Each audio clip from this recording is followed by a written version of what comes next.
Okay. Alrighty, hi guys. Actually, G'day. today I did convince Dorian to actually showcase his latest purchase, and that's an Acorn Electron. What I thought is going to be an ugly duckling, a horrible machine, but to tell you the truth, it surprised me a lot when I was start opening the box. Firstly, why the hell did you get something from UK? Why did you get an Acorn when you have a C64 128 galore locally? For the right price, of course. It was just different. It's just different. I remember as a kid seeing the books sold in some of the bookshops around the balls, and I was interested in all these weird UK machines, and I thought, why not? And here it is. What I was pleasantly surprised about that it did came with a nice selection of manuals and games. So really quickly, you have the Stock Center user guide. It's actually printed on a nice glossy top and front paper, and inside it has that. It smells retro. Actually, it smells like perfume. Maybe it was belonging to a lady. Only girls using Acorns, aren't they? I like buying this stuff because it's always random what you can get. You never get a complete set these days. This is pretty cool. Computer studies. That sounds so serious that you're gonna learn how to program. The case is typically pretty cracked. The plastic, as normal the C64 stuff it is, but surprisingly the tapes are in a normal hard case. Normally I don't see that in the Commodore 64 stuff. By the way, I love C64. Here we have something exciting for everyone. Yeah, I'm sorry. It is assembly language. It's Can you use a joystick? the first thing I'm going to be trying.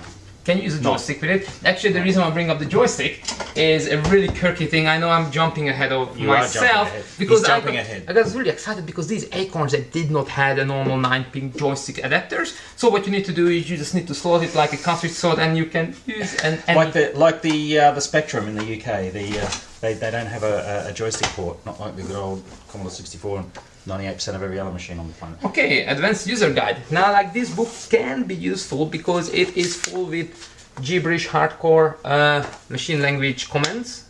I would call anything machine language what is higher than basic because that's as far as I got. But I do think that this is pretty cool to have. This one is basic, so if you haven't got a game, you can make a game. Yeah, if you have enough time. If you've got like a spare weekend or two, like yeah, if you can who doesn't these days? The wife in a room or something, and you can do this, or just like there's another lockdown. The Last Ninja. System 3 actually they do have it.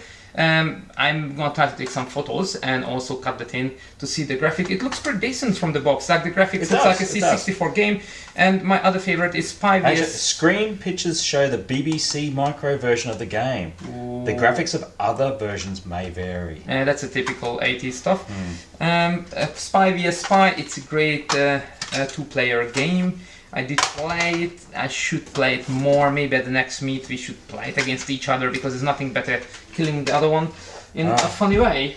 Oh, look at this. We've got Olympics. That's coming up next year. Okay, Brain Jack Superstar Challenge.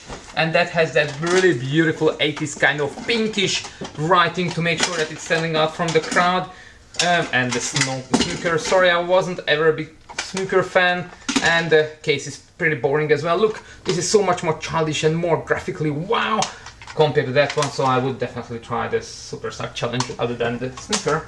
Now this is something that everyone has done when they were a kid. Copying games. Copying games. Yeah, that was half of the fun, Copying like organizing all the copied discs or the floppies. Using a dual tape deck, tweaking it, aligning the tape heads, getting that perfect recording. To tell you the truth, I do have an excuse. I'm from Eastern Europe and you couldn't buy original. What is your excuse copying? Backing up. Sorry, I couldn't resist that one. That was evil and nasty. At first I couldn't figure out what these were for, and obviously you already figured it out because everybody's smarter than I am, and that is just to... I think they're stands. Yep. I think they're stands to hold this thing. So this is it. Okay, really quickly we have two more random tapes. Sorry, Electron, Micro Value and Micro Value. They value tapes. So, here it is. Actually, what is surprising in my opinion, and obviously like these were at the back, you think, or at the front, or anywhere? Oh, actually, no. We'll figure that out in a second. So, I mean, every computer's different. So you got your power port. You've got It's labelled on the underneath here. UHF TV, video, RGB port, and a cassette port. And it's a DIN plug. So, yeah. You'll need a DIN cable. We didn't get that with this, but I do have one. So. And what I need and well, I might add, sorry, Steve, because... Don't call my real name. He's so quick. Don't use my real name. I'm joking. Come on, go. Okay. We'll call you Roberto. Roberto here. No worries, sweetheart.